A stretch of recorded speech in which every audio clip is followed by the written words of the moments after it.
कहानी की शुरुआत में एक स्कूल बस को एक सुनसान रोड पर जाते हुए देखते हैं। तभी उस बस ड्राइवर को वहां पर एक कार खड़ी हुई दिखती है। दरअसल उस कार का टायर पंक्चर हो गया होता है और हम देखते हैं उस कार में एक प्रेग्नेंट लड़की होती है जो अपने हस्बैंड से बात कर रही होती है। तभी वो बस ड्राइवर उस पंक्चर खड़ी कार के पास आता है। वो उस लड़की से पूछता है कि क्या हुआ, तुम इतनी रात को यहाँ पर क्या कर रही हो, क्या तुम्हें कोई प्रॉब्लम है। वो लड़की उससे कहती है दरअसल मेरी गाड़ी का टायर पंक्चर हो गया है। यह सुनकर वो आदमी उसकी गाड़ी को चेक करने जाता है। तभी फोन पर उसका हस्बैंड उससे कहता है तुम अलर्ट रहो, चाहे कुछ भी हो तुम दरवाजा मत खोलना। तभी वो आदमी वापस उसके पास आता है और उससे कहता है तुम्हारा टायर फट चुका है। यह सुनकर वो लड़की उससे कहता है मैंने मैकेनिक को फोन कर दिया है, वो आता ही होगा। वैसे आपने मेरी इतनी मदद की, इसके लिए आपको थैंक यू। यह सुनकर वो आदमी यहाँ से चला जाता है और जाकर अपनी बस में बैठ जाता है। लेकिन हम देखते हैं कि वो आदमी अपनी गाड़ी को स्टार्ट नहीं करता और उसी में बैठा रहता है।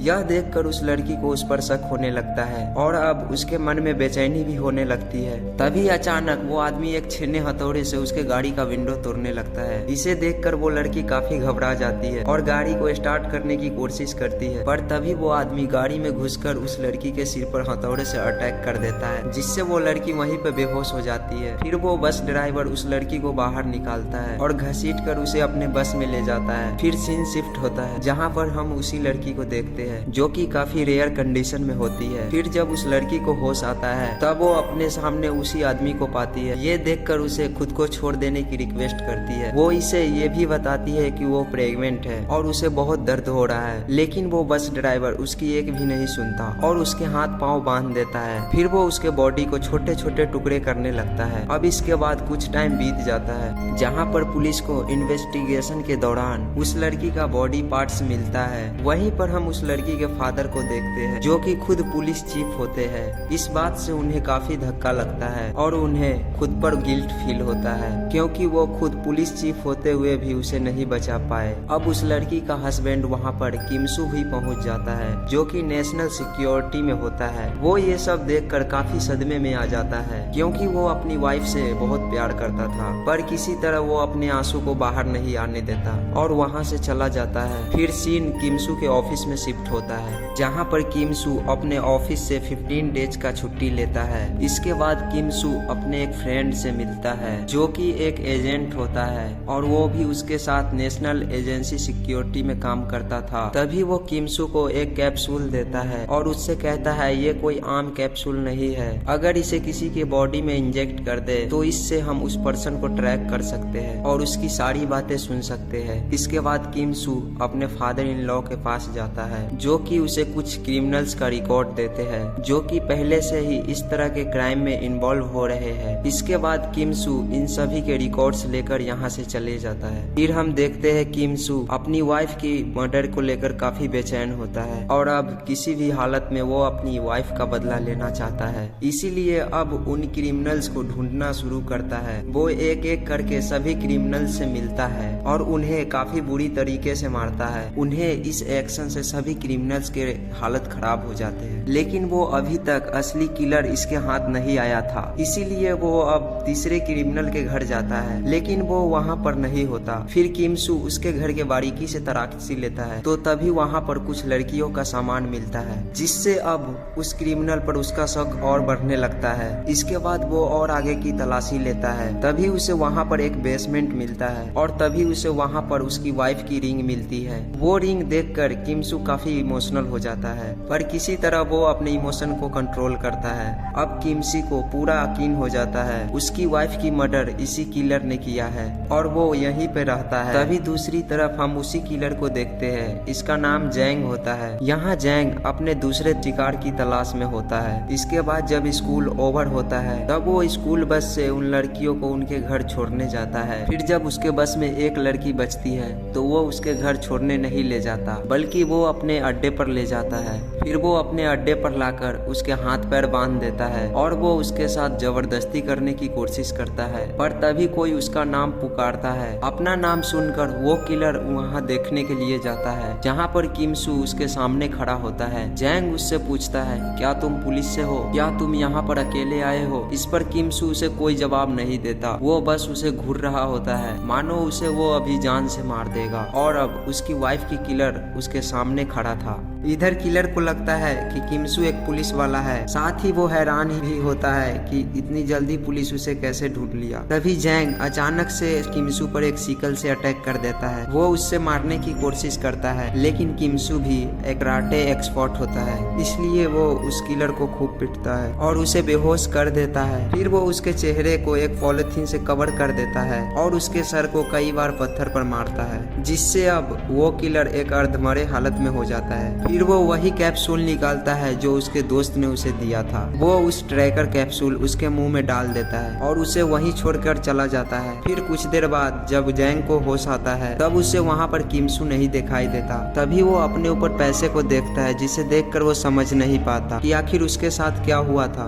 अब जैंग को ही लगने लगता है कि किमसू एक साइको है। इसके बाद जैंग फिर से तैयार हो जाता है और वहाँ से निकल जाता है। रास्ते में वो लोगों से लिफ्ट मांगता है और कोई भी उसे लिफ्ट नहीं देता, लेकिन कुछ देर बाद एक गाड़ी उसे लिफ्ट देने के लिए रुक जाता है। फिर जब वो उसके पास जाता है तो देखता है कि उसमें कुछ लोग बैठे हैं और ये लोग भी उसी के तरह है। ये लोग किसी को मारकर उसे फेंकने जा रहे होते हैं। फिर वो लोग जैंग को भी अपने साथ बैठा लेते हैं। तभी रास्ते में जैंग उन पर अटैक कर देता है और उन्हें मारकर वहीं रोड के किनारे फेंक देता है और वहाँ से चला जाता है। दूसरी तरफ हम देखते हैं कि किमसू जैंग को ट्रैक कर रहा होता है। वो उसका पीछा करने लगता है। इधर जैंग काफी जख्मी हो गया था, इसीलिए वो एक पास के क्लिनिक में जाता है। वहाँ पर जैंग को एक नर्स मिलती है और वो उसे अपना अगला शिकार बनाना चाहता था। फिर जैसे ही उसे मौका मिलने लगता है वो नर्स से बातचीत करने लगता है। वो उससे काफी गंदे सवाल करता है, जिससे नर्स काफी अनकंफर्टेबल हो जाती है। जब नर्स उसकी पट्टी करने आती है तब वो उसे धमकाता है। नर्स उसे खुद को वहाँ से जाने देने के लिए बोलती है, लेकिन जैंग उसकी एक नहीं सुनता। तभी उसे उसके कपड़े उतारने के लिए बोलता है। अब वो नर्स काफी डरी हुई थी, इसीलिए वो डर के मारे अपने कपड़े उतार देती है। इधर किमसू ये सब कुछ सुन रहा था। तभी वो उस क्लिनिक के अंदर आता है और फिर उस किलर को पीटने लगता है। वो उसे खूब मारता है और मारकर उसे अधमरी हालत में छोड़ देता है। फिर वो नर्स से उसकी मरहम पट्टी करने के लिए कहता है और कहता है कि तुम इसे मरने मत देना,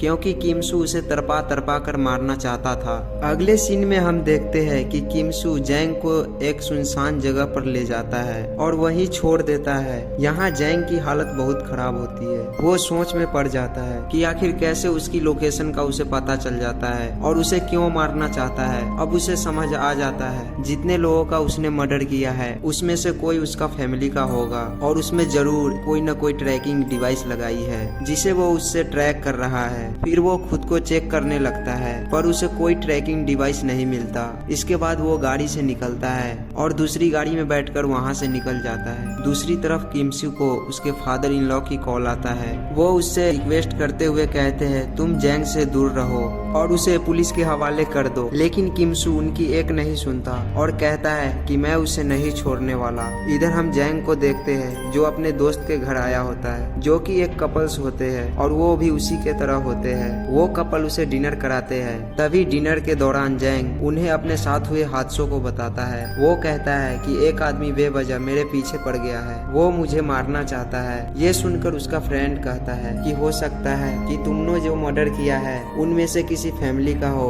अब डिनर करने के बाद जैंग का फ्रेंड वहाँ से चला जाता है और उसकी वाइफ वहाँ अकेली रह जाती है। उसे अकेला देखकर जैंग उसे हवस भरी नजरों से घूरने लगता है। अगले सीन में हम जैंग को देखते हैं जो लेटा होता है और वो उसी आदमी के बारे में सोच रहा होता है जो उसके पीछे पड़ गया है।